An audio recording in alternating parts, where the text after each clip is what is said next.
story on a romance scammer, a swindling situation, and I'll be telling this story from first person, since that's how the story reads. I came across this a while ago and I thought that it would be interesting to share with you today. So, I'm just gonna go ahead and get into this story. He was charming, he was smart, he was a complete lie. Marriage, kids, dogs, a quaint suburban home full of love.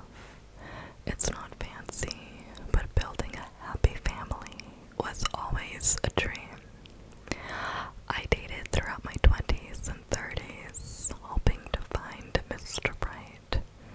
When it didn't work out by my early 40s, I was disappointed, but figured it was time to dream a new dream.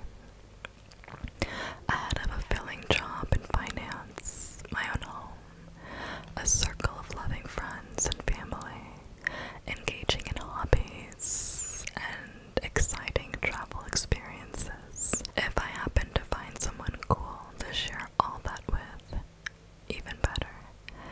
So, in the summer of 2017, I casually signed up for the dating app Bumble, and romance scammer stories were the furthest thing from my mind. I had no way of knowing that one little mouse click would turn my entire life entirely upside down, draining my savings, torpedoing my career, wrecking my self-esteem, and making me question everything I'd ever believed. With one date that snowballed into a nightmare marriage, I got a crash course in catfishing and learned the hard way about romance scams. 6 years later, I now know how to identify a scammer, but that knowledge came at a cost. I met Daniel shortly after joining Bumble. At first, he didn't make much of an impression. At 41, he was 4 years my junior. He was not all that good looking, but still, when he asked me to dinner, I thought, why not? Then, he stood me up twice. That had never happened to me before, and I'll admit, it got my attention. Who was this guy that thought I wasn't good enough for him? I was annoyed, but also intrigued. I agreed to a third attempted meetup. When we finally met, I was totally swept off my feet. In hindsight, he was pulling the classic conman move of love bombing to gain control in the relationship. He sent a driver to pick me up and took me to the fanciest restaurant in Boston. I learned he was a very successful tech entrepreneur from the West Coast, looking to expand his business out east. He showed me his home, the nicest penthouse in the city, casually mentioning that his rent was $6,000 a month, or more than $6,000 a month. But money is not enough to turn my head. It was his personality that really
would I mind putting it on my card and he'd pay me right back? Not wanting to look foolish in front of my family, I covertly pulled out my card and paid for the purse. Things with my family were pretty tense at the time, and I was barely speaking to my parents. Yet, in November 2017, I took my boyfriend to meet my father. My dad was not as easily charmed by him as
luxurious hotel, ordering endless room service, even booking private shopping appointments for me at Cartier and Louis Vuitton. At the very end, however, when we were ready to check out, he suddenly became violently ill. He was so sick that he couldn't even stand up. Could I go and take care of the bill? He asked shakily. Handing me another one of his business credit cards. I walked down to the desk to pay, but his card was declined. It was a $25,000 hotel bill. I panicked. How would we get home? There was no way this hotel would take an IOU or let us leave that kind of money on the line. I was the one holding the fake credit card. Would I go to jail? I ended up putting the entire tab on my credit card. After all, I told myself glumly, we were married now, so it's all the same in the end, right? Back home, we tried to put the messiness of Paris behind us. It was January 2019, and he wanted to finalize plans to move to New York City. What she said would be better for his business. We could start fresh there, he said. But first, he wanted me to quit my job. I would be totally dependent on him. Against my better instincts, I did. I wanted to be a supportive wife. I wanted to trust him. I wanted to believe the dream could still be a reality. Before I quit, I finally confided my fears in a close friend at work. I watched Jenny's eyes get wider and wider as I shared my story. I didn't realize how crazy it sounded until I heard myself say it out loud. It was a devastating moment, but it was the moment I really started asking questions. The first thing I discovered was that Daniel's short-lived but intense college romance had actually been a 13-year marriage that resulted in 3 kids and had just ended 6 months before I met him. The work trips he'd taken were actually visits to see his children. I reached out to his ex-wife, Elizabeth, and found she was looking for him too. He owed her $120,000 in back child support. Next, I found out Daniel had maxed out 2 credit cards in my name and a PayPal line of credit, putting me deeply in debt. His business didn't exist. He created an entirely fake corporate website, complete with job listings, and he squatted in vacant offices after hours to make it look legit. The penthouse was borrowed from a friend, and the landlord was looking for Daniel to pay months of back rent. There were more romance scammer stories tied to my new husband.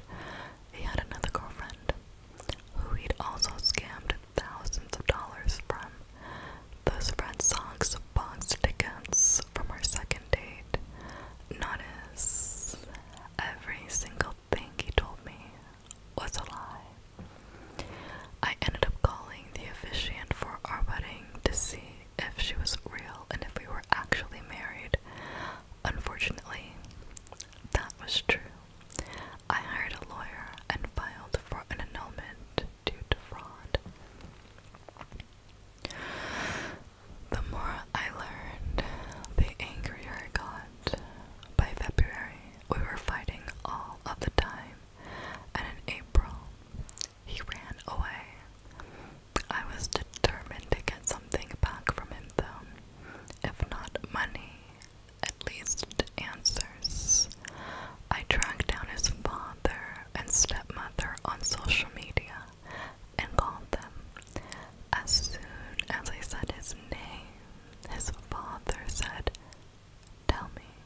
Is he dead or in jail? Then he told me a story of fraud, deception, theft, betrayal that ultimately led them to cutting all contact with him. Run as fast as you can, honey. He's poisoned, his father said. Change your locks. Change all of your passwords. Close your credit cards and bank accounts and go to the police.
these romance scammer stories, like the Tinder swindler and all of that stuff.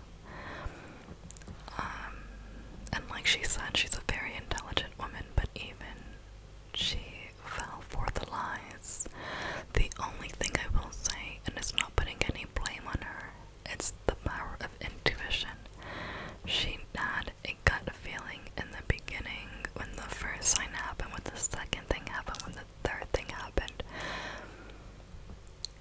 Deep down, she knew something wasn't right, but she just kept holding on to what she wanted instead of what was actually factual, and that's where the mess up was, which happens to the best of us.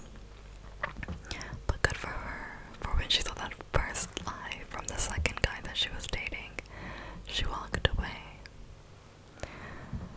I just hope that she's able to get her life back together, get a good job, fix her credit, you know. Like she said, it's not a Hollywood ending, but hopefully she can have a satisfying ending where she's